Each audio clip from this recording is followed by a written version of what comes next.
பிஸ்மில்லாஹிர்ரஹ்மானிர்ரஹீம். அன்பான சகோதர சகோதரிகளே, அஸ்ஸலாமு அலைக்கும் வரஹ்மத்துல்லாஹி வபரகாத்துஹு.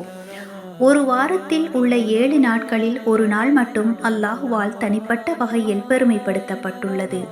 அந்த நாள்தான் வெள்ளிக்கிழமை, ஜும்ஆத் தினம். இந்த நாளுக்கான மரியாதையும் அதில் மறைந்துள்ள அருட்கொடைமிக்க விஷேடங்களும் ஒவ்வொரு முஸ்லீமும் அறிந்திருக்க வேண்டியவை. வெள்ளிக்கிழமை என்பது வெறும் ஒரு வாரத்தின் முடிவல்ல, அது முஸ்லிம்களின் இறை நம்பிக்கையின் உச்சகட்டமாகும். வெள்ளிக்கிழமை இஸ்லாமிய பார்வையில் நாட்களின் அரசன் என குறிப்பிடப்படுகின்றது. நபிகள் நாயகம் ஸல்லல்லாஹு அலைஹி வஸல்லம் அன்னவர்கள் கூறினார்கள், வெள்ளிக்கிழமை என்பது சூரியன் உதிக்கும் நாட்களில் மிகச்சிறந்த நாளாகும். அதில் ஆதம் அலைஹிஸ்ஸலாம் அவர்கள் படைக்கப்பட்டார்கள். அதே நாளில் அவரை சொர்க்கத்தில் இருந்து வெளியேற்றப்பட்டது. அந்த நாளில்தான் கியாமத்தும் ஏற்படும். ஆதாரம் முஸ்லிம்.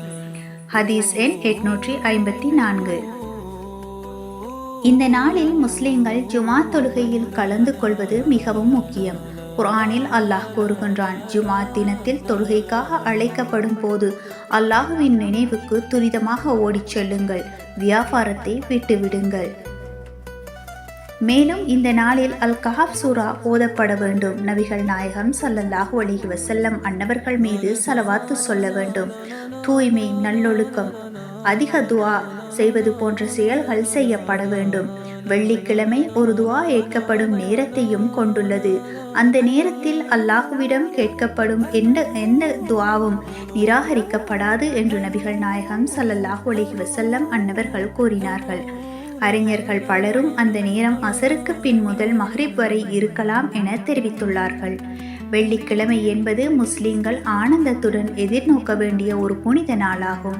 இந்த நாளின் சிறப்பையும் அதில் உள்ள ஆன்மீக வாய்ப்புகளையும் நாம் வீணடிக்காமல் அவற்றை முழுமையாக பயன்படுத்த முயற்சிக்க வேண்டும்.